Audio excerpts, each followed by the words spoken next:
City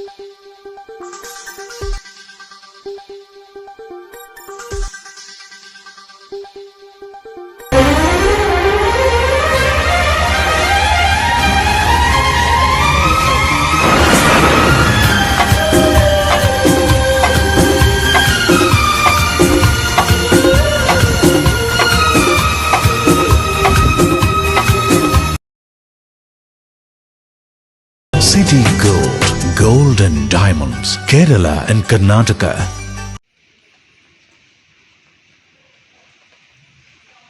അക്ഷരനിധിയിൽ നിന്നും നാം അറിവിൻ മുത്തുകൾ വാരേണം.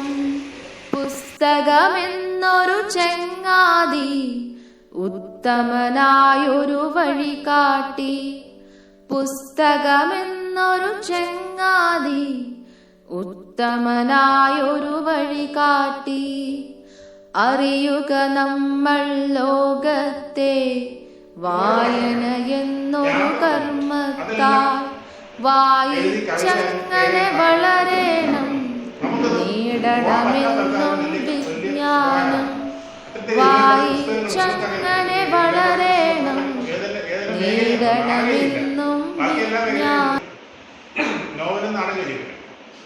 രവീന്ദ്രൻ പാടിയുടെ പുസ്തകം ആണ് ഇന്ന് നമ്മൾ ചർച്ച ചെയ്യുന്നത്. തൂന്നാട പെരുമാന്നുള്ള പുസ്തകം മുമ്പ് പറിച്ചെന്ന് എഴുതിയ ഭാഗം രണ്ടാം ഭാഗമായി കണക്കാക്കാം.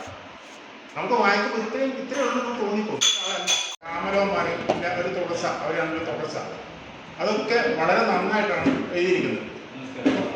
നമ്മുടെ നാടിനെ കുറിച്ച് എല്ലാം പഠിക്കുമ്പോൾ ഇത്തരം പുസ്തകങ്ങൾ നമുക്ക് സഹായകരമാണ്. ഇന്നത്തെ ഈ പുസ്തകത്തിൻ്റെ നമ്മുടെ ഇന്നത്തെ വായനാസന്ധ്യ ഉദ്ഘാടനം ചെയ്യുന്നത് പ്രൊഫസർ ഡോക്ടർ സി ബാലകൃഷ്ണൻ.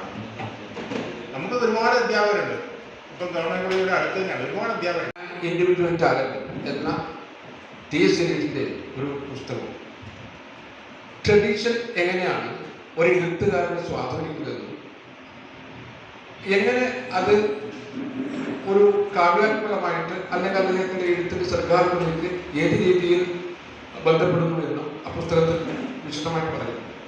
നമുക്കറിയാം ടി.എസ്. എലീറ്റ് അമേരിക്കക്കാരൻ ആണ്, ഇംഗ്ലണ്ടുകാരനാണെന്ന് പറയാം. പക്ഷേ നമ്മൾ ഒരു കാര്യം മനസ്സിലാക്കേണ്ടത്, ഇംഗ്ലീഷിൻ്റെ ട്രഡീഷൻ എന്ന് പറയും അവിടെ മനുഷ്യ വർഗം തന്നെ എന്തായിരുന്നു? കാടന്മാരാണ്. നാട് എന്ന് പറഞ്ഞൊരു സംഭവമില്ല, കാടം. ആ കാടിൻ്റെ സംസ്കാരം എന്തായിരുന്നു എന്ന് നമ്മൾ മനസ്സിലാക്കിയ ഇംഗ്ലീഷിൻ്റെ ഡെവലപ്മെൻറ്റ് അല്ലെങ്കിൽ സാഹിത്യത്തിൻ്റെ ഉയർച്ച എങ്ങനെ ആയിരുന്നു എന്നതിനെ കുറിച്ച് വളരെ വിശദമായിട്ട് നമ്മൾ പഠിക്കേണ്ടിയിരിക്കുന്നു. അത് ടി.എസ്. എലീറ്റിൻ്റെ പ്രത്യേകതയാണ്. അതുകൊണ്ട് ഒരു എഴുത്തുകാരൻ്റെ ഉത്തരവാദിത്വം എന്ന് പറയുന്നത് ട്രഡീഷൻ, പാരമ്പര്യം, സംസ്കാരം, തൻ്റെ ചരിത്രത്തെ മിത്തായി മാറ്റിയെടുക്കുന്ന പ്രവണതകൾ ശക്തമായിട്ട് നടന്നുകൊണ്ടിരിക്കുകയും ചെയ്യുന്നു എന്നത് ചരിത്രത്തിലും പൈതൃകത്തിലും താല്പര്യമുള്ള ഏവരെയും അത്ഭുതപ്പെടുത്തുകയും അല്ലെങ്കിൽ അവരെ ഉത്കണ്ഠാകുലരാക്കുകയും ചെയ്യുന്ന ഒന്നായിട്ട് പലപ്പോഴും നമുക്ക് തോന്നും. സ്ഥലങ്ങളുടെ പേരുകൾ മാറ്റുകയും അതുപോലെ തന്നെ എന്നിട്ട് പുതിയ പേരുകൾ അവയ്ക്ക് ഇട്ടുകൊടുക്കുകയും അതുവഴി ഒരു കാലത്തെയും അതുപോലെ അതിൻ്റെ സംസ്കാരത്തെയും ചരിത്രത്തെയും പൂർണ്ണമായിട്ട് നാം എത്തുന്നു എന്നാണ് ഞാൻ പറയാൻ ഉദ്ദേശം.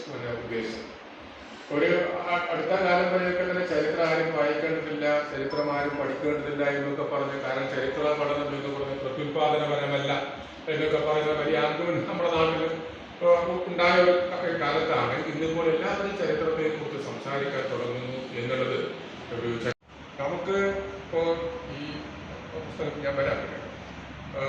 നമ്മുടെ മുമ്പിൽ ഇപ്പോൾ നമ്മൾ ചർച്ച ചെയ്യുന്ന പുസ്തകം എന്ന് പറയുന്നത് തുളുനാടൻ പെരുമയാണ്, തുളുനാടിനെ കുറിച്ചാണ്. നമ്മുടെ ഈ നാടിനെ നമ്മളെക്കുറിച്ചാണ്, വേറെ നമ്മളെക്കുറിച്ചാണ് സംസാരിക്കുന്നത്. ഈ നമ്മളെക്കുറിച്ച് സംസാരിക്കാൻ തുടങ്ങിയത് അടുത്ത കാലത്തായിട്ടാണ്. ഞാൻ അതിലേക്ക് വരാം. അതിനു മുമ്പ് നമുക്കൊക്കെ പരിചയമുള്ള ചരിത്ര പുസ്തകങ്ങൾ എന്ന് പറയുന്നത് ലോകചരിത്രമാണ്, അല്ലെങ്കിൽ ഇന്ത്യ ചരിത്രമാണ്, അല്ലെങ്കിൽ മുഗൾ ചരിത്രമാണ്, മൗര്യ ചരിത്രമാണ്, സാമ്രാജ്യങ്ങളുടെ ചരിത്രമാണ്. സാമ്രാജ്യങ്ങളെ അല്ലെങ്കിൽ ദേശരാഷ്ട്രങ്ങളെ ഏകകമാക്കിയെടുത്ത് എഴുതുന്ന ചരിത്രങ്ങളുടെ നാൾവഴി കുറിപ്പായിട്ട് ചരിത്രം മാറുന്നത് നമ്മൾ കാണുന്നത് അവരുടെ യുദ്ധങ്ങളാണ്, അവരുടെ ഭരണപരിഷ്കാരങ്ങളാണ്. അവിടെ സാധാരണ മനുഷ്യരില്ല. സാധാരണ മനുഷ്യര് അല്ലെങ്കിൽ ജോലി ചെയ്യുന്ന മനുഷ്യര് ഈ ഒരു സമൂഹത്തെ വാർത്തെടുക്കാൻ വേണ്ടി വലിയ സംഭാവന ചെയ്തിട്ടുള്ള മനുഷ്യര് അവരുടെ ജീവിതത്തെക്കുറിച്ചോ അവരുടെ വിഷമതകളെക്കുറിച്ചോ അവർ തമ്മിലുള്ള ബന്ധങ്ങളെക്കുറിച്ചോ ഒന്നും ചർച്ച ചെയ്യാൻ ഈ ബൃഹത് ആഖ്യാനത്തിൽ ഇടമില്ല എന്ന്, സ്പേസ് ഇല്ല എന്ന് നമുക്കെല്ലാം അറിയാം. അതുകൊണ്ട് ഇന്ത്യ ചരിത്രം പഠിക്കുന്ന ഒരാള് ചിലപ്പോൾ സ്വന്തം നാട് ആളുകൾ പറയും, പക്ഷെ കയ്യൂരിനെ കുറിച്ച് പറയാനോ കയ്യൂരിലെ 4 കർഷകർ സാമ്രാജ്യത്വത്തിനെതിരെ പൊരുതിയതിന്റെ ഭാഗമായിട്ട് രക്തസാക്ഷിയായി മാറിയതിനെ കുറിച്ചോ ആ നാട്ടിൽ നിന്ന് വന്ന ആൾക്കാർ പോലും അറിയുന്നില്ല എന്നുള്ളത് വളരെ സങ്കടകരമായ ഒരു കാര്യം. എൻ്റെ സുഹൃത്തും ബന്ധു പിന്നെ ചരിത്ര കുരുകിയായതുകൊണ്ട് കയ്യൂരിന്റെ ചരിത്രത്തെ കുറിച്ചൊക്കെ പറയുമ്പോൾ കയ്യൂരിനെ രാഘവട്ടന്റെ ചില സ്മരണയുണ്ട്. അങ്ങനത്തെ വിപ്ലവത്തെ കുറിച്ചോ ചൈനീസ് വിപ്ലവത്തെ കുറിച്ചോ അല്ലെങ്കിൽ വേറെ അമേരിക്കൻ സ്വാതന്ത്ര്യ സമരത്തെ കുറിച്ചോ ഇംഗ്ലീഷ് റവല്യൂഷനെ കുറിച്ചൊക്കെ ചോദിച്ചാൽ ചിലപ്പോൾ പറഞ്ഞു എന്ന് പറയാം.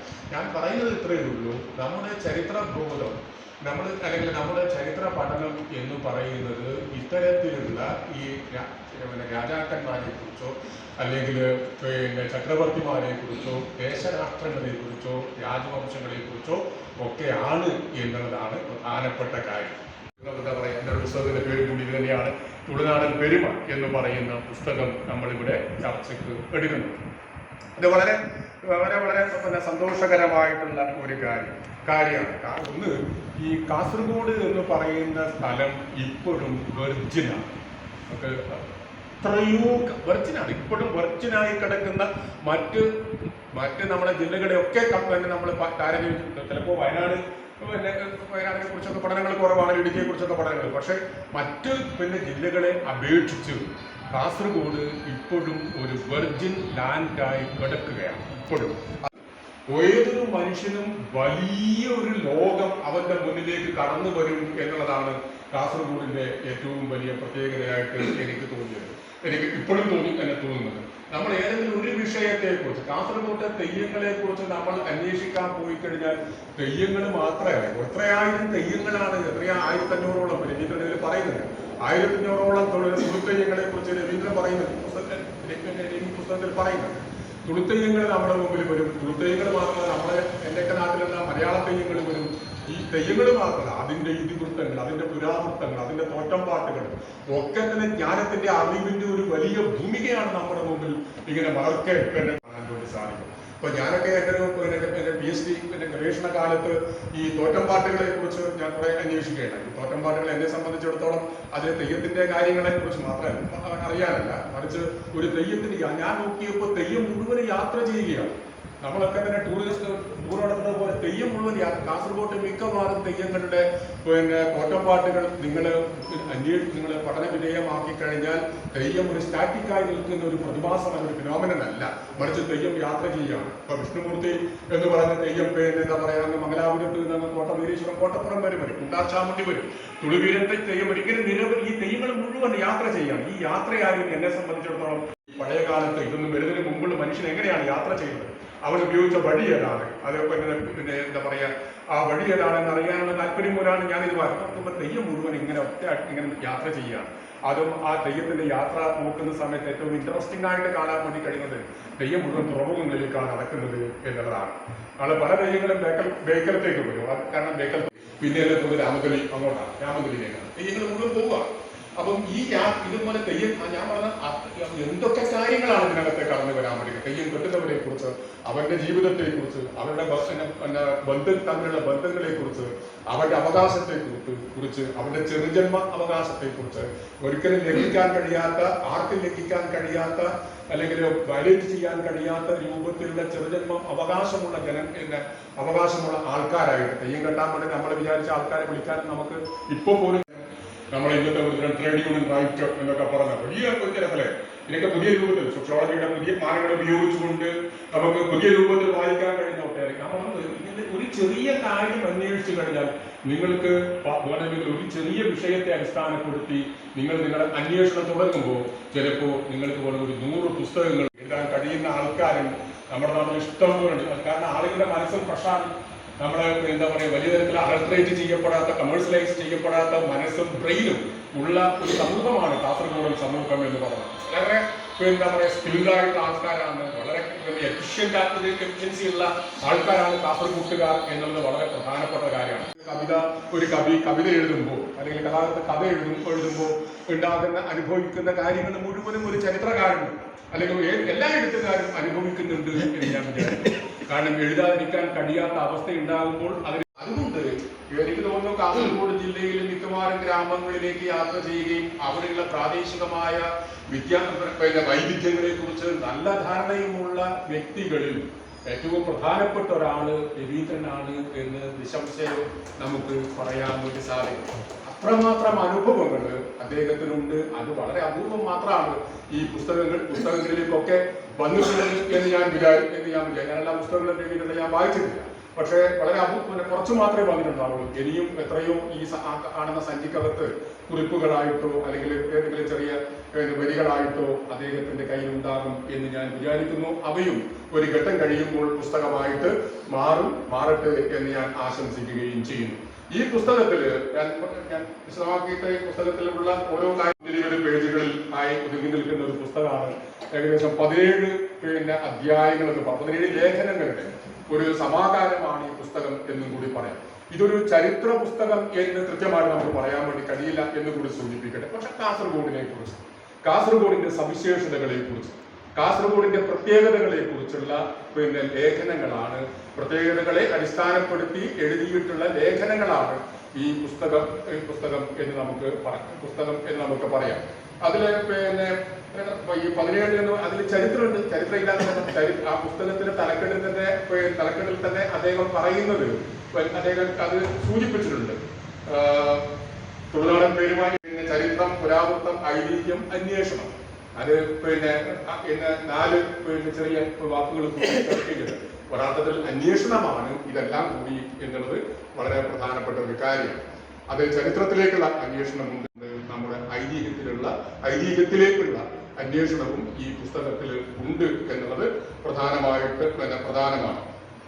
ഞാനൊക്കെ ഈ പുസ്തകം ആകെ വായിച്ചു നോക്കുമ്പോൾ ഞാനൊക്കെ 2-3 മേഖലകളായിട്ട്, ഒന്ന് ഇപ്പോൾ അത് ചരിത്രവും ഐതിഹ്യവും ഒക്കെ ഉൾപ്പെടുന്ന ദുപ്പയെ കുറിച്ചുള്ള, കൽക്കുടനും കല്ലുരുട്ടിയെ കുറിച്ചുള്ള, ജാമ്പ്രിയും കാപ്പാടനും കുറിച്ചുള്ള, അതുപോലെ മലയംകുണ്ടും പാഞ്ചാലിയെ കുറിച്ചുള്ള ഭാഗങ്ങൾ ഒക്കെ ചേരുന്ന ചരിത്രത്തിലേക്ക്, നമ്മുടെ ഐതിഹ്യത്തിലേക്ക് അല്ലെങ്കിൽ നമ്മുടെ പുരാവൃത്തത്തിലേക്ക് വെളിച്ചം വീശുന്ന ചില കാര്യങ്ങൾ ഭാഷയെ കുറിച്ചുള്ളതാണ്. നമ്മുടെ കാസർഗോഡിന്റെ വൈവിധ്യമാർന്ന ഭാഷാ പാരമ്പര്യത്തെ കുറിച്ചുള്ളതാണ് രണ്ടാമത്തെ ഭാഗം എന്ന് എനിക്ക് തോന്നുന്നു. അത് ഭക്തകവി പി കുഞ്ഞിരാമൻ നായരെ കുറിച്ച്, ഗോവിന്ദപ്പയ്യെ കുറിച്ച്, ഉബൈദിനെ കുറിച്ച്, കാസർഗോഡൻ ഭാഷകൾ എന്ന് പറഞ്ഞാൽ തന്നെ ഈശ്വര ഗ്രാമത്തിലെ വേറിട്ട കവിയെ കുറിച്ചുള്ള ലേഖനമായാലും, ജനാർദ്ദൻ നിരപ്പക്കട്ട, നമ്മുടെ പ്രിയപ്പെട്ട സുഹൃത്തായിരുന്ന ജനാർദ്ദൻ നിരപ്പക്കട്ടയെ പോലുള്ള ഇതൊക്കെ അറിഞ്ഞിട്ടുള്ള ഇതൊക്കെ അടിസ്ഥാനമാക്കിയുള്ള ലേഖനങ്ങൾ ഭാഷയെ കുറിച്ചുള്ളതാണ്. അതുപോലെ യക്ഷഗാനത്തെ കുറിച്ച്, അതുപോലെ കൊല്ലൂരിൽ നടന്നിട്ടുള്ള അദ്വൈത സംവാദത്തെ കുറിച്ചുള്ള, അതുപോലെ തന്നെ കുണിത ഭജനയെ കുറിച്ചുള്ള, മറയാത്ത രംഗറാവിനെ കുറിച്ചുള്ള ലേഖനങ്ങളും ഇതിനകത്തുണ്ട്. അപ്പൊ 2-3 തലങ്ങളായിട്ട് നമുക്ക് വേണമെങ്കിൽ ഇവയെ വിഭജിക്കാവുന്നതാണ്. അങ്ങനെ ഒരു വിഭജനമൊന്നും ഇതിന്റെ അങ്ങനെ വേണമെങ്കിൽ അർത്ഥത്തിലാണ്. അവിടെ നമുക്ക് തൽക്കാലം എടുത്തു വെക്കാൻ വേണ്ടി ഞാൻ അങ്ങനെ പറയും. പുസ്തകം നമ്മെ വലിയ തോതിൽ സഹായിക്കും എന്നൊരാശയമാണ് നിങ്ങളുമായിട്ട് പങ്കുവെക്കാൻ വേണ്ടി ആഗ്രഹിക്കുന്നത്. കാരണം ഈ പ്രാദേശിക ചരിത്രത്തിന്റെ ഒരു അറ ഇങ്ങനെ ഒഴിഞ്ഞു കിടക്കുന്നുണ്ട് കാസർഗോഡ് മൊത്തത്തിൽ. ആർക്ക് വേണമെങ്കിലും അതിനെ കൊണ്ട് നിറക്കാമെന്നുള്ളതാണ്. അപ്പോൾ ആ അറയിൽ നിറക്കാനുള്ള ഒരുപാട് കാര്യങ്ങളാണ് ഈ പുസ്തകത്തിലൂടെ നിറക്കാനുള്ള ശ്രമമാണ് രവീന്ദ്രൻ ചെയ്യുന്നത് എന്നുള്ളതാണ് ഒരു പ്രധാന കാര്യം. ഇതിലൊരു കാര്യം എന്ന് പറഞ്ഞാൽ നമ്മുടെ കാസർഗോട്ടുകാർക്ക് തന്നെ ഇപ്പൊ ദുപ്പെ എന്ന് പറഞ്ഞ, അല്ലെങ്കിൽ ഗോരി എന്ന് പറഞ്ഞ കാസർഗോട്ടുള്ള, ഞാൻ ഇരിക്കുന്ന ആൾക്കാരെ കുറിച്ചല്ലേ പറഞ്ഞാൽ, മൊത്തം കാസർഗോട്ടുകാർക്ക് എത്ര പേർക്ക് അറിയാം ദുപ്പെ എന്നതിനെ കുറിച്ച്? ദുപ്പെ കണ്ടം എന്ന് പറഞ്ഞാൽ, ഗോരിക്കണ്ടം എന്ന് പറഞ്ഞാൽ എത്ര പേർക്ക് അറിയാം എന്നുള്ളത്. അത് വളരെ പ്രധാനപ്പെട്ട ഒരു കാര്യം. അപ്പൊ അതിനെ ഈ ഒരു പുസ്തകത്തിലൂടെ അത് വരികയും നൂറുകണക്കിന് ആൾക്കാരുടെ കൈകളിലേക്ക് അത് പോവുകയും ചെയ്യുമ്പോൾ തീർച്ചയായിട്ടും ദുഃഖ എന്ന് പറയുന്നത് അല്ലെങ്കിൽ ഗോരി എന്ന് പറയുന്നത് ഒരു ശ്മശാന സ്മാരകത്തെ കുറിച്ചുള്ള അറിവ് ആളുകളിലേക്ക് എത്തുന്നു എന്നുള്ളത് പ്രധാനമാണ്. നമ്മളെ പിരമിഡിനെ പോലെ ഉള്ള ഒരു നിർമ്മിതിയാണ് ദുഃഖ എന്നത് നമുക്കറിയാം. നമ്മളെ കാസർഗോഡിനെ കുറിച്ചുള്ള പുസ്തകത്തിൽ നമ്മൾ കുറച്ച് കാര്യങ്ങൾ ഒരു ഇൻട്രൊഡക്ഷൻ എന്ന രൂപത്തിൽ അതിനെ കുറിച്ച് പറഞ്ഞിട്ടുണ്ട്. ആ ദുഃഖയെ പലയിടങ്ങളിലും ദുഃഖയെ കണ്ടുണ്ട്. അതിൽ ഇവിടെയുള്ള ആദൂരിലെ കുറിച്ചാണ് രവീന്ദ്രൻ പറയുന്നത്. അപ്പം പലയിടങ്ങളിൽ ദുഃഖയെ കണ്ടിട്ടുണ്ട്. പക്ഷെ പിന്നീട് ഈ ഈ വല്ലാക്കന്മാരുമായിട്ട് വല്ലാർ രാജവംശവുമായി ബന്ധപ്പെട്ട അവരുടെ ഒരു ശ്മശാന ശവസംസ്കാര രീതിയുമായി രൂപപ്പെട്ടു വന്ന ഒരു രീതിയെ ഒരു സംസ്കാരത്തെ ഒരു സംസ്കാരത്തെ പിന്നീടും ആളുകൾ കൊണ്ടുപോകുന്നു. അതിന്റെ ഭാഗമായിട്ടുള്ള അല്ലെങ്കിൽ അവരുടെ ഭാഗമായിട്ടുള്ള ഈ മരണത്തെ തുടർന്ന് ഇത്തരത്തിലുള്ള ശ്മശാന സ്മാരകങ്ങൾ ഉണ്ടാക്കുന്നുണ്ട് എന്നുള്ളതും പ്രധാനപ്പെട്ട കാര്യം. എല്ലാവരും ചെയ്യുന്നതല്ല ഞാൻ പറഞ്ഞത്, അതിൽ അങ്ങനെ ഒരു രീതി ഉണ്ട് എന്നത് പ്രധാനപ്പെട്ട കാര്യമാണ്. അപ്പോൾ നമ്മൾ വളരെ ഇൻട്രസ്റ്റിംഗ് ആയിട്ടുള്ള ഒരു കാര്യം ഇത്തരത്തിലുള്ള ഈ ശ്മശാന സ്മാരകങ്ങൾ ഉണ്ടാക്കി വെക്കുക എന്ന് പറയുന്നത് ലോകത്ത് മിക്കവാറും എല്ലാ സമൂഹങ്ങളും അനുവർത്തിച്ച ഒരു കാര്യമാണ്. ഇപ്പോൾ ഈജിപ്തിലേക്ക് പോയാൽ നമുക്ക് പിരമിഡ് കാണാം. ഞാനിപ്പോൾ നവംബറിൽ ഈ പിരമിഡ് കാണാൻ വേണ്ടി പോകുന്നു. പിരമിഡ് കാണാം. നമുക്ക് നമ്മുടെ നാട്ടിൽ തന്നെ ഇത്തരം ശ്മശാന സ്മാരകങ്ങളുണ്ട്. പിരമിഡ് പോലെയുള്ളതല്ല. നമ്മുടെ ചെങ്കല്ലറകളും അതുപോലെ കുടക്കല്ലുകളും അതുപോലെ തൊപ്പിക്കല്ലുകളും ഒക്കെ കൽവളയങ്ങളും ഒക്കെ ധാരാളമായിട്ട് കാസർഗോഡ് ഇങ്ങനെ ചെതറിക്കിടക്കുന്നുണ്ട്. ഇതൊക്കെ ശ്മശാന സ്മാരകങ്ങളാണ്. നമ്മൾ ഗുഹ കണ്ടെത്തി എന്ന് പത്രത്തിൽ വായിക്കുമ്പോൾ അത് ഒരു ചെങ്കല്ലറയാണെന്നും അല്ലെങ്കിൽ കുട പോലുള്ള സാധനം കണ്ടെത്തി അത് കുടക്കല്ലാണെന്നും അത് മഹാശില കാലഘട്ടത്തിലെ ജനങ്ങളുടെ എല്ലാ കാലത്തും ഉണ്ട്, പല രൂപത്തിലാണ് എന്ന് മാത്രമേ ഉള്ളൂ. പക്ഷെ ഇത് പിരമിഡിൽ നിന്ന് ഏകദേശം പിരമിഡാണ് അർത്ഥത്തിലല്ല ഞാൻ പറഞ്ഞത്, പിരമിഡിനെ പോലെ തന്നെ. അപ്പൊ ഈ ടെക്നോളജി എന്ന് പറയുന്നത് അല്ലെങ്കിൽ അങ്ങനെയുള്ള ഒരു നിർമ്മിതിയുടെ രീതി എന്ന് പറയുന്നത് എങ്ങനെയാണ് ഇങ്ങനെ പല ലോകത്തേക്കും പല രാജ്യങ്ങളിലേക്കും എത്തിച്ചേരുന്ന അത്ഭുതത്തോടു കൂടി മാത്രമേ നമുക്ക് നോക്കിക്കാണാൻ കഴിയുകയുള്ളൂ. ഇവിടെയുള്ള വല്ലാർ രാജാക്കന്മാരെ ഈജിപ്തിലേക്ക് പോയിട്ട് കെയ്റോയിലേക്ക് പോയിട്ട് ചിയോപ്സ് രാജാവിന്റെ ഇത് കണ്ടിട്ട് ആണ് ഇത് ചെയ്തതെന്നല്ല പറയുന്നത്. പക്ഷെ സംഭവം ഇതങ്ങനെ ഇത് പ്രചരിക്കുന്നുണ്ട്. അല്ലെങ്കിൽ ഈ പറഞ്ഞ മറ്റ് മെഗാലത്തി കാലഘട്ടത്തിലെ ശ്മശാന സ്മാരകങ്ങൾ നിങ്ങൾക്ക് ഇസ്രായേലിൽ പോയി കഴിഞ്ഞാൽ, പാലസ്തീനിൽ പോയി കഴിഞ്ഞാൽ, ഇംഗ്ലണ്ടിൽ പോയി കഴിഞ്ഞാൽ, അയർലൻഡിൽ പോയി കഴിഞ്ഞാൽ എപ്പോഴും കാണാം. അത് ഒരേ രീതിയിൽ ഒരേപോലെ മനുഷ്യൻ ചിന്തിക്കുന്നു എന്ന് വേണമെങ്കിൽ നമുക്ക് പറയാൻ വേണ്ടി കഴിയും എന്നുള്ളതും ഈ ഗോരി ഗോരിയെ കുറിച്ച് വലിയ സംസാരിക്കുന്നത്. ഈ ഇരട്ട തെയ്യങ്ങൾ നമ്മുടെ നാട്ടിൽ പലതും അല്ലെ. നമ്മള് പൊട്ടിച്ചെന്നയ്യ ഒരു പ്രധാനപ്പെട്ട കാര്യമാണ്. എന്റെ നാട്ടില് മല്ലികമാട് എന്ന് പറയുന്ന സ്ഥലത്ത്, എന്റെ നാട്ടിൽ കടപ്പുറം തീരത്ത് മല്ലികമാടില് വള്ളത്തമുന്തൻ എന്ന് പറയുന്ന ഒരു തെയ്യുണ്ട്. ഞാൻ അജാനൂരിന്റെ ഗ്രാമചരിത്രം അന്വേഷിച്ച് നടക്കുന്ന സമയത്താണ് വള്ളത്തമുന്തനെ കാണുന്നത്. തെയ്യം നമ്മൾ കാണുന്നത് ഇരട്ട തെയ്യാണ്. കള്ള് കുടിച്ച് മരിച്ചുപോയ രണ്ടാൾക്കാരാണ് ഈ തെയ്യക്കുരുകളായിട്ട് അല്ലെങ്കിൽ ആയിട്ട് ഉയർത്തെഴുന്നേക്കുകയോ അല്ലെങ്കിൽ ഉണർത്തെഴുന്നേക്കുകയോ ഒക്കെ ചെയ്തത് എന്നതാണ്. സ്വാഭാവികമാണ്. അത്തരം കാര്യങ്ങൾ നമുക്ക് കാണാൻ വേണ്ടി കഴിയും. അതിന്റെ പുരാവൃത്തത്തിൽ വളരെ കൃത്യമായിട്ട് കമ്മ്യൂണിറ്റി തെയ്യം നടക്കുന്ന സമയത്തേക്ക് അടുത്തേക്ക് പോയി സ്ത്രീകൾക്ക് അതിനകത്ത്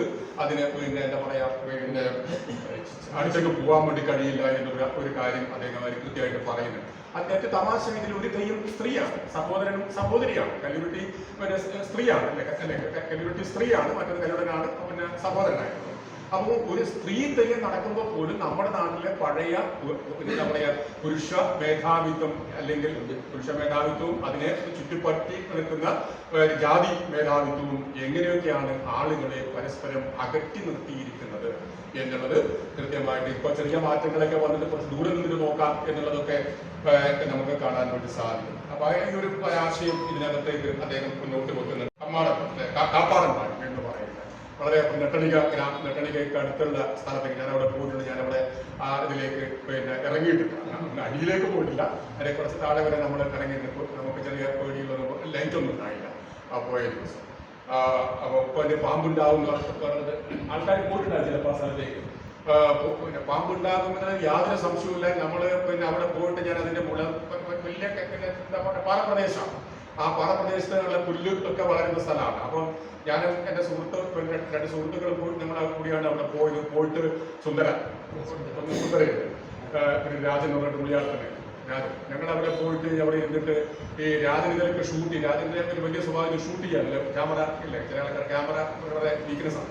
അപ്പോൾ ഷൂട്ട് ചെയ്യുന്ന സമയത്ത് പെട്ടെന്ന് അവരെങ്കിലും മാഷ എഴുന്നേക്കുന്നു പറഞ്ഞു. അപ്പോഴേക്ക് ഞാൻ ഇരുന്നതിൻ്റെ അടിയില്ല പിന്നെ പാമ്പുണ്ട്. പക്ഷെ ആ പാമ്പിനെ അവിടെ ഇരുന്ന് അങ്ങോട്ടും ഇങ്ങോട്ടും തിരിയാൻ കഴിയാത്തത് കൊണ്ട് എന്നെ കടിച്ചില്ല എന്ന് മാത്രമാണ്. പിന്നെ അതിനെക്കുറിച്ചാണ്. അത് കഴിഞ്ഞാൽ ഞാൻ താഴെ കിടന്നു. അപ്പൊ എനിക്ക് നല്ല ഒരു ഡിവിനിറ്റിയുടെ കേന്ദ്രമായിട്ട് മാറുക, അതുവഴി അത് ഇന്ത്യയിലെ പലയിടങ്ങളിലും ഉണ്ടാകുന്ന കാര്യങ്ങൾ അത് ആഘോഷത്തിന്റെ അല്ലെങ്കിൽ എന്താ പറയാ ഇതിന്റെ ഭാഗമായിട്ടൊക്കെ മാറുന്നത് വളരെ പ്രധാനപ്പെട്ടതാണ്. അതിന്റെ ഏറ്റവും വലിയ കാര്യം എന്ന് പറയുന്നത് അതിൽ ഇറങ്ങിപ്പോകാനുള്ള ആഘോഷത്തിന്റെ അതുമായിട്ട് ബന്ധപ്പെട്ട അനുഷ്ഠാനത്തിന്റെ ഭാഗമായിട്ട് ഈ പറയുന്ന പിന്നെ അടിയിലേക്ക് ഗുഹയുടെ ഉള്ളിലേക്ക് കടന്നു പോകാനുള്ള ഉത്തരവാദിത്വം, ധാർമ്മികമായിട്ട് ഉത്തരവാദിത്വം അല്ലെങ്കിൽ ഉത്തരവാദിത്വം എന്ന് പറഞ്ഞ് കാപ്പാടന്മാർക്കാണ്. കാപ്പാടന്മാർ എന്ന് പറഞ്ഞത് ഗുഹയുടെ വിഭാഗത്തിൽപ്പെട്ട ആൾക്കാരാണ്. അപ്പൊ ഇവർക്ക് എന്ത് സംഭവിക്കുന്നു എന്നുള്ളത് ആർക്കും നോബഡി ഈസ് ബോതേർഡ് എന്നുള്ള കാര്യമുണ്ട്. ആ ഒരു ഇത്തരം കാര്യങ്ങൾ ഇത്തരം പിന്നെ സാമൂഹികമായിട്ടുള്ള അവസ്ഥയെ കുറിച്ച് അപ്പോൾ എന്താ പറയുക, അവർ ഇതിന്റെ മേലാളന്മാരെ പറയുന്നത് ദൈവം നോക്കിക്കൊള്ളുന്നുണ്ട്, ഇവരുടെയൊക്കെ സംരക്ഷണം അതിന്റെ അകത്ത് പോയിട്ട് പാമ്പ് കടിച്ചാലും ദൈവം നോക്കിക്കോളും എന്ന് പറയുന്ന പ്രതികരണം ആണ് മറുഭാഗത്ത് ഉണ്ടാകുന്നത്. എല്ലാം ദൈവത്തിൽ അർപ്പിക്കുക, എല്ലാം ദൈവത്തിൽ അർപ്പിക്കുക എന്ന് പറയുന്ന നമ്മുടെ പരമ്പരാഗത സമൂഹത്തിന്റെ ഒരു എന്താ പറയുക വിശ്വാസ പ്രമാണം അതൊക്കെ കൃത്യമായിട്ട് ഇതിനകത്തേക്ക് കൊണ്ടുവരുന്നുണ്ട്. പക്ഷെ ഒപ്പം ഇത്തരത്തിലെ ചില നമ്മുടെ അന്വേഷണത്തിന്റെ സാമൂഹ്യശാസ്ത്രപരമായിട്ട് അതോടൊപ്പം തന്നെ ചരിത്രപരമായും അന്വേഷിക്കേണ്ട ചില വിഷയങ്ങളിലേക്ക് രവീന്ദ്രൻ ഇതിന്റെ പിന്നെ കഥകളും ഉപകഥകളും പുരാവൃത്തങ്ങളും ഒക്കെ സൂചിപ്പിക്കുന്ന തരത്തിൽ ഈ കാര്യങ്ങൾ കൂടി പരാമർശിക്കുന്നുണ്ട് എന്ന് പറഞ്ഞാൽ ഫർദർ ആയിട്ടുള്ള പഠനത്തിന് അത്തരം ചോദ്യങ്ങൾ വലിയ തോതിൽ സഹായിക്കും എന്നുള്ളതാണ്. പിന്നെ പാഞ്ചാലിയെ കുറിച്ചൊക്കെ പറയുന്ന കാര്യങ്ങൾ ഇങ്ങനെയുള്ള ഒരുപാട് കഥകൾ നമ്മുടെ നാട്ടിൽ വലിയ തോതിൽ പിന്നെ ഉണ്ട് എന്നുള്ളത് കഥയെന്ന് ഞാൻ പറയുന്നത് കഥ വായിക്കുന്ന പുസ്തകം വായിക്കാതിരിക്കേണ്ട ആൾക്കാരൊക്കെ ഉണ്ട്. പിന്നെ ചന്ദ്രഭാഷയെ കുറിച്ച് അതിനകത്ത് പറയുന്നുണ്ട്.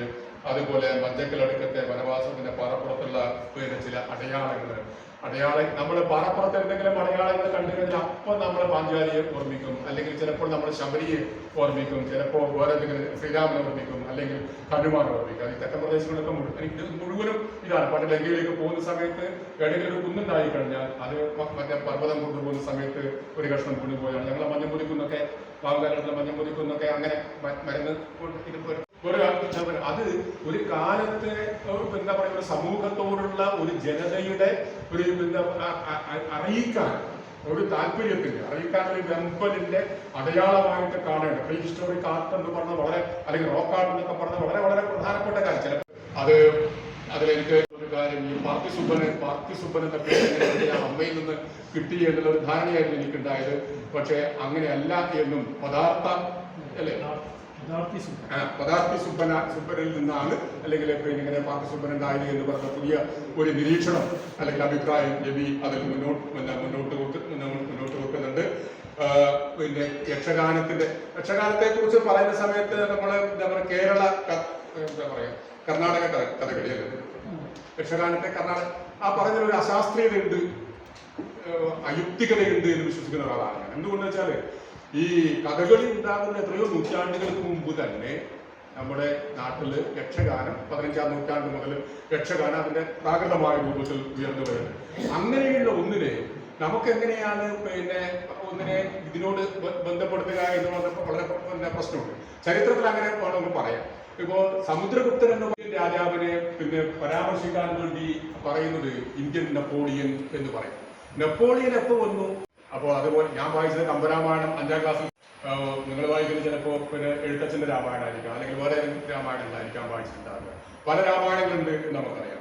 അപ്പോൾ ഇവിടെ ഈ എതിർത്തോട് നമ്മുടെ ചെറുക്കടത്തപ്പുറത്തുള്ള എതിർത്തോട് എന്ന് പറയുന്ന സ്ഥലത്തെ മൊഗേര കോളനിയിൽ പ്രചാരത്തിലുള്ള പക്രി എന്ന് പറയുന്ന ഒരാൾ പാടിക്കേട്ട പ്രത്യേക രാമായണം. ആ രാമായണം ഇദ്ദേഹം എന്താ പറയാ നമ്മുടെ പിടിച്ചതായ മാഷ് അത് ശേഖരിക്കുകയും പക്രി രാമായണം എന്ന പേരിൽ അദ്ദേഹം പ്രസിദ്ധീകരിക്കുകയും ചെയ്തിട്ടുണ്ട് എന്നതാണ്. വളരെ ഈ പിടിച്ചതായ മാഷ ഞാൻ വിശദമായി പറയേണ്ട കാര്യമില്ല, ഇവിടെ എല്ലാവർക്കും പരിചയമുള്ള മാഷാണ്. ഈ മഹാത്മാഗാന്ധി തന്റെ ദണ്ഡി മാർച്ചിന് ഉപയോഗിച്ചിരുന്ന പിന്നെ വടി വാക്കിംഗ് സ്റ്റിക്ക് എന്ന് പറയുന്നത് ഈ പറയുന്ന മഹാകവി ഗോവിന്ദപ്പൈ നൽകിയതാണ് എന്നുള്ളത് നമ്മുടെ ദേശീയ സ്വാതന്ത്ര്യ സമരത്തിൽ കാസർഗോഡിന്റെ പങ്കാളിത്തം കൂടി ഉറപ്പുവരുത്തുന്ന വളരെ പ്രധാനപ്പെട്ട ഒരു കാര്യമാണ്. ഒന്ന്, ഉപ്പു സത്യാഗ്രഹത്തിൽ ഏറ്റവും വലിയ സംഭാവന നൽകിയ കേരളത്തിലെ ഒരു സ്ഥലം ജാഥയിലെ 32 ആൾക്കാരിൽ 8 പേര് കാസർഗോഡാണ് അല്ലെ? അതാണ് നമ്മളെ കാണുന്നത്. എന്നിട്ട് നമ്മൾ പറയും കാസർഗോഡ് വളരെ പിന്നോക്കാണ്. എഴുതോടെ പിന്നോക്കം 8 പേര് സ്ഥലം പിന്നോക്കാണെന്ന് പറയും. 8 പേരാണ് കാസർഗോഡ് എന്ന് പറയുന്നത്. അതോടൊപ്പം തന്നെ ഏറ്റവും വലിയ ഇന്ത്യൻ ദേശീയ പ്രസ്ഥാനം കടന്നുപോയ ഏറ്റവും വിപ്ലവാത്മകമായിട്ടുള്ള ഏറ്റവും എന്താ പറയാ ബഹുജന ശ്രദ്ധ ബഹുജന പങ്കാളിത്തം ഉണ്ടായിട്ടുള്ള നിയമലംഘന പ്രസ്ഥാനത്തിൽ അല്ലെങ്കിൽ ഉപ്പു സത്യാഗ്രഹത്തിൽ ഈ പറയുന്ന ഒരു ബന്ധുവും കൂടി കാസർഗോഡിലെ ഗാന്ധി സബർമതിയിൽ നിന്ന് ദണ്ഡിയിലേക്ക് മാർച്ച് ചെയ്തപ്പോൾ അദ്ദേഹത്തിന് താങ്ങായി നിന്നത് ഈ പറയുന്ന ഗോവിന്ദപ്പയുടെ പിതാവ് ഉപയോഗിച്ച ഗോവിന്ദപ്പൈ നൽകിയ ഈ പറയുന്ന കുന്നുപടിയാണ് എന്നത്. വിവിധ ഭാഗങ്ങളിലും പെയിന്റിംഗ് എക്സിബിഷൻ നടത്തിയിട്ടുള്ള പലപ്പോഴും നമുക്ക് അങ്ങനെ നമ്മുടെ നാട്ടിൽ ആകാതെ പോയിട്ടുള്ള വത്സരാജിനെ കുറിച്ചുള്ള വിശദാംശങ്ങൾ ഇതിനകത്തുണ്ട്. ജനാർദ്ദൻ നെടുമ്പക്കട്ടായി എന്ന് പറയുന്ന കാഞ്ഞങ്ങാടാണ് അദ്ദേഹത്തിന് ഇവിടെ മാവുകല്ലെടുത്താണ് അദ്ദേഹത്തിന്റെ ഒറിജിനൽ ഫോം എന്ന് പറയുന്നത്. കാസർഗോഡിന്റെ പുസ്തകം എഴുതുമ്പോൾ എന്നെ സഹായിച്ചിട്ടുള്ള ഒരാൾ കൂടിയാണ് അദ്ദേഹം. 4 വാര്യങ്ങളിലും 8 മാസികളിലും നിരന്തരമായിട്ട് കന്നഡയിൽ എഴുതിയിട്ടുള്ള ഒരാളാണ്. അദ്ദേഹത്തെ കുറിച്ച് ഇതിനകത്ത് പറയുന്നുണ്ട്. അതുപോലെ ഇശൽ ഗ്രാമത്തിലെ വേറിട്ട കവിയെ കുറിച്ച് ബഷീർ അഹമ്മദ് സിദ്ദിഖിനെ കുറിച്ച് ഇതിനകത്ത് വളരെ കൃത്യമായിട്ട് ഒരു ലേഖനമുണ്ട്. മൊഗ്രാൽ എത്രമാത്രം പ്രസിദ്ധമാണ് എന്ന് നമുക്കറിയാം. ഇശൽ ഗ്രാമം എന്നറിയപ്പെടുന്ന ഗ്രാമം മാത്രമല്ല, നമ്മളെ തലങ്കര ശാസ്ത്രവുമായിട്ട് ബന്ധപ്പെട്ട് കിടക്കുന്ന ഒരു സ്ഥലമാണ് ഈ പറയുന്ന മൊഗ്രാൽ എന്ന് പറയുന്നത്. അവിടെ രാജാവ് തന്റെ പങ്ക് കൊടുക്കുന്ന സ്ഥലം, ശ്രീനാഥ് കൊടുക്കുന്ന സ്ഥലം എന്ന് പറയുന്നത് ഈ പറയുന്ന മൊഗ്രാൽ പുത്തൂരിലാണ് എന്നുള്ളതാണ്. എന്താ പറയാ കൃഷി ചെയ്യാൻ പറ്റുന്ന വേസ്റ്റ്ലാൻഡ് ആയിട്ടുള്ള സ്ഥലത്തെ എങ്ങനെ കൃഷിക്ക് ഉപയുക്തമാക്കി മാറ്റുന്നു എന്നുള്ള കാര്യങ്ങളൊക്കെ നമ്മൾ പഠിക്കുന്ന ഒരു സ്ഥലമാണ് ഇശൽ ഗ്രാമം എന്ന് പറയുന്ന പക്ഷിപ്പാട്ടിന്റെ നാടായിട്ടുള്ള സ്ഥലം ഇതൊക്കെ നമുക്ക് അറിയുന്ന കാര്യമാണ്. അതില് തുടർച്ച ഉള്ള ഒരാളാണ്. അദ്ദേഹം എഴുതിയ കുറെ കവിതകൾ ഇതിനകത്തേക്ക് മലയാളത്തിലേക്ക് ട്രാൻസ്ലേറ്റ് ചെയ്യുകയും ചെയ്തിട്ടുണ്ട് എന്നുള്ളത് കൂടി പറയാം. പിന്നെ കുർലൂവിലെ അദ്വൈത സംവാദം നടന്നിട്ടുള്ള മാധവാചാര്യരും അതുപോലെ ത്രിവിക്രമ പണ്ഡിതരും നടത്തിയിട്ടുള്ള സംവാദം കാസർഗോഡ് ഡയലോഗിന്റെ ഒരു നാടാണ്.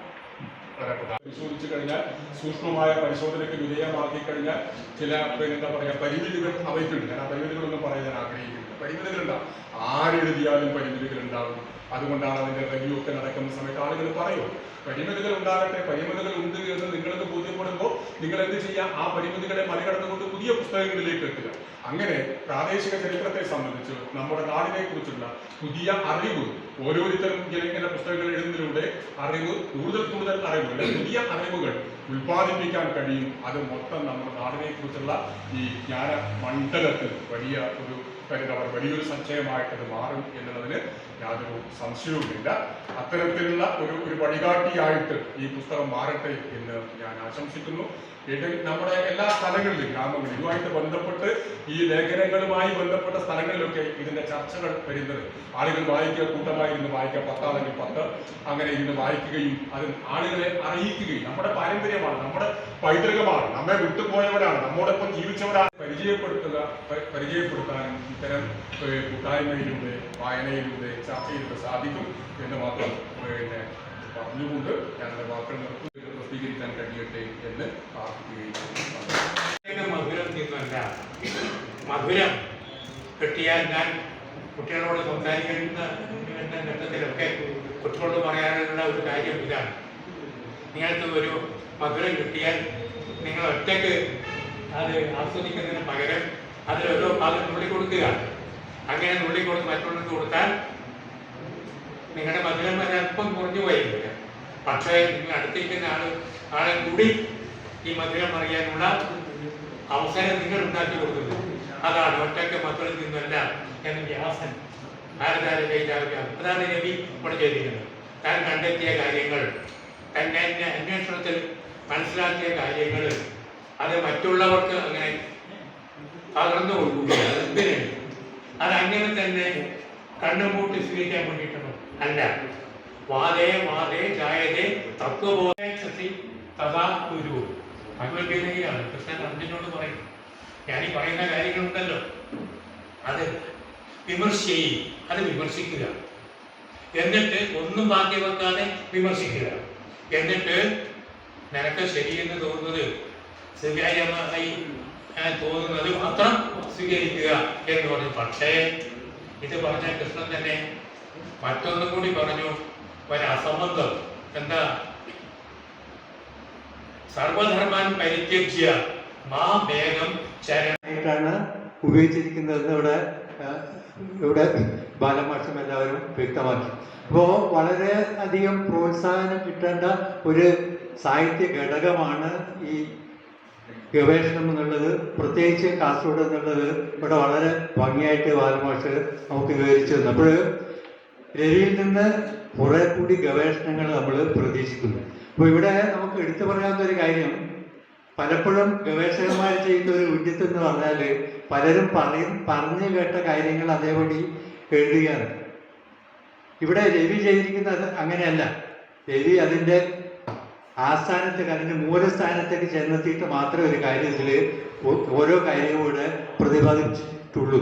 അതുകൊണ്ട് പി കുഞ്ഞിരാമൻ നായരെ കുറിച്ചായാലും ഉപേന്ദ്രനെ കുറിച്ചായാലും ഇവിടെയുള്ള മറ്റു കവികളെ കുറിച്ചായാലും നമ്മൾക്ക് അറിയാവുന്നതിൽ കൂടുതൽ വിഷയങ്ങളെ കുറിച്ചോ രവി പലപ്പോഴായി എഴുതിയിട്ടുള്ള FB കുറിപ്പുകൾ വളരെ ശ്രദ്ധയോടെയും താല്പര്യത്തോടെയും വായിക്കുന്ന ഒരാളാണ്. പലപ്പോഴും രവിയെ വിളിച്ച് നേരിട്ട് ചില സംശയങ്ങൾ തീർക്കാൻ ശ്രമിച്ചിട്ടുണ്ട്. തുളുനാട്ട് പെരുമ എന്ന് പറയുന്നത് അങ്ങനെ വാക്കിൽ മാത്രം നിൽക്കുന്ന സംഗതിയല്ല. തുളുനാട് എന്ന് പറയുന്നത് ഇപ്പം നമ്മൾക്ക് മറന്നുപോയി. നമ്മൾ നിൽക്കുന്ന ഈ സ്ഥലത്തിനെയാണ് തുളുനാട് എന്ന് പറയുന്നത്. ഏതാണ്ട് ഒളവറ വരെ, ഉടുപ്പി തൊട്ട് ഒളവറ വരെ എന്ന് പറയുന്നത്. അതിനപ്പുറം എന്ന് പറയുന്നത് ഉടുപ്പി തൊട്ട് ചന്തഗിരി വരെ പല സത്യം എന്ന് പറയുന്നത് തെയ്യം തന്നെത്താൻ പറയുന്നതാണ്. മാത്രമല്ല അത് തുളുത്തെയ്യങ്ങളിൽ മാത്രമല്ല, ഇങ്ങോട്ട് വന്നു കഴിഞ്ഞാൽ മലയാള തെയ്യങ്ങളിലും കോട്ടപ്പുറം പറഞ്ഞു, ബാലേട്ടൻ പറഞ്ഞു, വിഷ്ണുമൂർത്തിയുടെ ആരോഗ്യ സ്ഥാനമായ കോട്ടപ്പുറം. കോട്ടപ്പുറത്തിൽ നിന്ന് പട്ടാങ്ങിന്റെ അധിവാസമായ കോട്ടപ്പുറം. പട്ടാങ് എന്നുള്ളത് പഴയ മലയാള വാക്കാണ്. ചെറുശ്ശേരിയുടെ കവിതയിലൊക്കെ ധാരാളം കാണും. പട്ടാങ് എന്ന് പറഞ്ഞാൽ സത്യം എന്നാണ് അർത്ഥം. എന്ന് പറഞ്ഞാൽ സത്യം എന്നുള്ള വാക്കിന് വളരെ പഴക്കമുണ്ട്.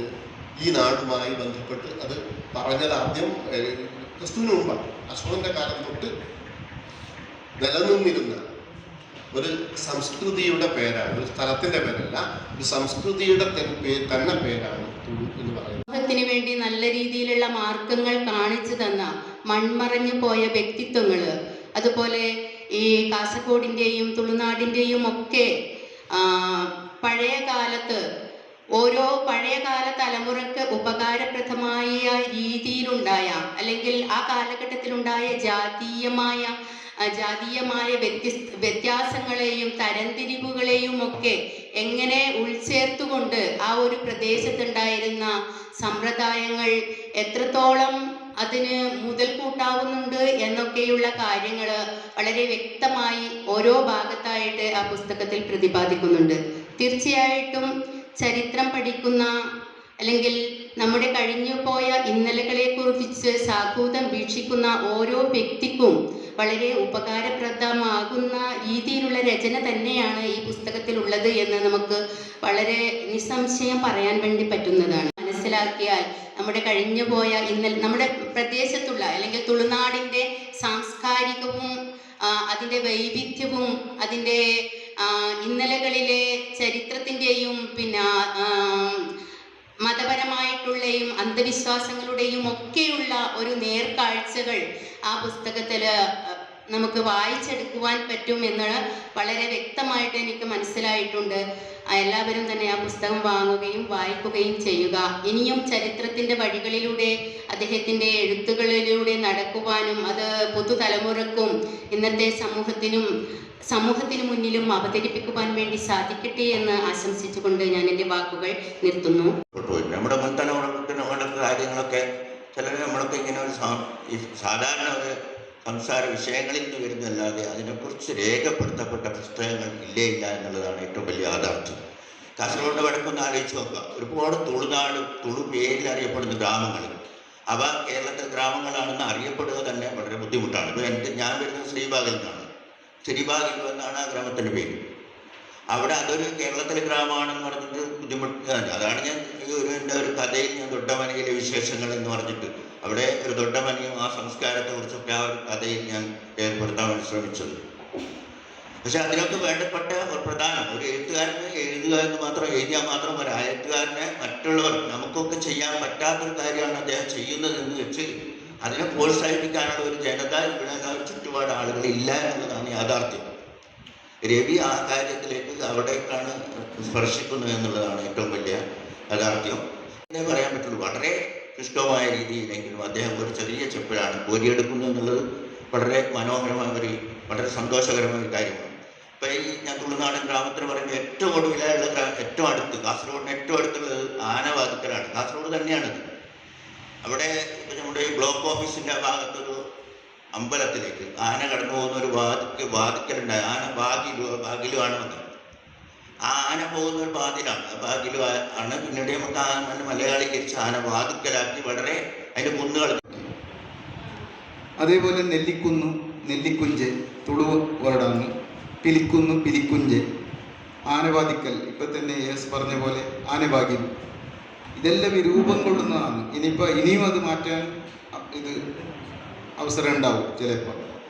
അതേപോലെ മൈര എന്ന ഒരു ഗ്രാമം, അവിടെ ഈ മയിലുകൾ നവിലുകൾ പറയുന്നത് അതാണ് ആ ഗ്രാമത്തിൽ ഉണ്ടായത്. അതുകൊണ്ടാണ് അവിടെ തുളുവിൽ മൈര എന്നുള്ളത് വരുന്നത്. പക്ഷേ അധികാരികളുടെ താല്പര്യത്തിന് വേണ്ടി അതിന് ഷേണി ഗ്രാമമാക്കി, ഷേണി വില്ലേജ് ഓഫീസാക്കി. മൈര എന്ന് പറഞ്ഞാൽ അത് തുളുവിലെ ഏറ്റവും വലിയൊരു സമ്പദ് സമൃദ്ധമായ വേർഡാണ് മൈര. അത് മലയാളക്കാർക്ക് അത് ഉൾക്കൊള്ളാൻ പറ്റാത്തത് കൊണ്ട് അതിനെ ഷേണിന്നാക്കി. അങ്ങനെയാണ് തുളു ഇത് ഒറിജിനാലിറ്റി നമ്മൾ നഷ്ടപ്പെടുന്നത്. നമ്മൾ അവരെ മറ്റു രാജാക്കന്മാർ ഇവർ കന്നഡയിൽ പറയുന്നുണ്ടെങ്കിൽ ഇവർ ആക്രമണകാരി മനോഭാവതവും ഹിംസാചാരികളും സ്ത്രീ ലംപട്ടവും ഇങ്ങനെയല്ല മറ്റവർ പറഞ്ഞു. അവർ സ്ത്രീ ലംപട്ടരല്ല, അവർ സ്ത്രീകളെ സംരക്ഷിക്കുന്ന ചരിത്രമുണ്ട്. അവർ കുറേ സ്ത്രീകളെ സംസാരിച്ചു എന്ന് പറഞ്ഞാൽ ഈ ബ്രാഹ്മിൻസിൻ്റെ പദ്ധതിയിൽ ഈ മെൻസസ് ആവാത്ത സ്ത്രീ കുട്ടികളെ കാട്ടിലേക്ക് വിൽക്കുന്ന ചന്ദ്രൻ പാടി ഒരു അവസരം ഒരുക്കി തന്നെ ഈ ചർച്ചയിൽ പങ്കെടുക്കാൻ തുളുനാടൻ പേരും. ഇത് ഞാൻ ഗുണാത്മകമായി പറഞ്ഞതാണ്, അനുസരണയില്ലാത്ത കുട്ടിയെന്ന്. പലപ്പോഴും അനുസരണയില്ലാതെ സഞ്ചരിച്ചവരാണ് ലോകത്തിന് പലതും സംഭാവന ചെയ്തിട്ടുള്ളത്. അതുകൊണ്ട് തന്നെ ഈ ഒരു 17 കുറിപ്പുകളിൽ കൃത്യമായി വ്യത്യസ്തങ്ങളായ ഒരുപാട് വീക്ഷണങ്ങൾ അവതരിപ്പിച്ചുകൊണ്ടാണ് ഈ പുസ്തകം നമ്മളെ ആകർഷിക്കുന്നത് എന്നുള്ളതാണ് പറയാനുള്ളത്. മാഷ് പറഞ്ഞതുകൊണ്ട് അതിൻ്റെ കൂടുതൽ കടക്കുന്നില്ല. അതായത് ഇതിൽ വ്യത്യസ്ത ചരിത്രപരമായ സംഗതികൾ, അതോടൊപ്പം തന്നെ കാസർഗോഡ് സാഹിത്യ നായകന്മാർ, കാസർഗോഡിൻ്റെ കലകൾ, അതോടൊപ്പം തന്നെ നമ്മൾ ഇനിയും അന്വേഷണം നടത്തേണ്ട മേഖലകളെ കുറിച്ചുള്ള സൂചനകൾ, ഇങ്ങനെ വൈവിധ്യങ്ങളായ മേഖലകളിലൂടെ പുസ്തകം കടന്നു പോകുന്നു. അതുകൊണ്ട് തന്നെ ഏറെ വ്യതിരിക്തത മറ്റ് കൃതികളിൽ നിന്നും ഇത് പുലർത്തുന്നു എന്ന് പറയുന്നതിൽ യാതൊരു തർക്കവുമില്ല. തുളുനാടിനെ പറ്റി പലരും സംസാരിച്ച മാഷ് വളരെ ശരനിധിയിൽ നിന്നും നാം അറിവിൻ മുത്തുകൾ വാരേണം. പുസ്തകമെന്നൊരു ചങ്ങാതി ഉത്തമനായൊരു വഴി കാട്ടി. പുസ്തകമെന്നൊരു ചങ്ങാതി ഉത്തമനായൊരു വഴി കാട്ടി. അറിയുക നമ്മൾ ലോകത്തെ വായന എന്നൊരു കർമ്മത്താൽ. വായിച്ചങ്ങനെ വളരേണം, നേടണമെന്നും വിജ്ഞാനം. വായിച്ചങ്ങനെ വളരേണം, നേടണം. ശരനിധിയിൽ നിന്നും നാം അറിവിൻ മുത്തുകൾ വാരേണം. പുസ്തകമെന്നൊരു ചങ്ങാതി ഉത്തമനായൊരു വഴി കാട്ടി. പുസ്തകമെന്നൊരു ചങ്ങാതി ഉത്തമനായൊരു വഴി കാട്ടി. അറിയുക നമ്മൾ ലോകത്തെ വായന എന്നൊരു കർമ്മത്താൽ വായിച്ചങ്ങനെ വളരണം. നേടണമെന്നും വിജ്ഞാനം വായിച്ചങ്ങനെ വളരണം. നേടണമെന്നും ശരനിധിയിൽ നിന്നും നാം അറിവിൻ മുത്തുകൾ വാരേണം. പുസ്തകമെന്നൊരു ചങ്ങാതി ഉത്തമനായൊരു വഴി കാട്ടി.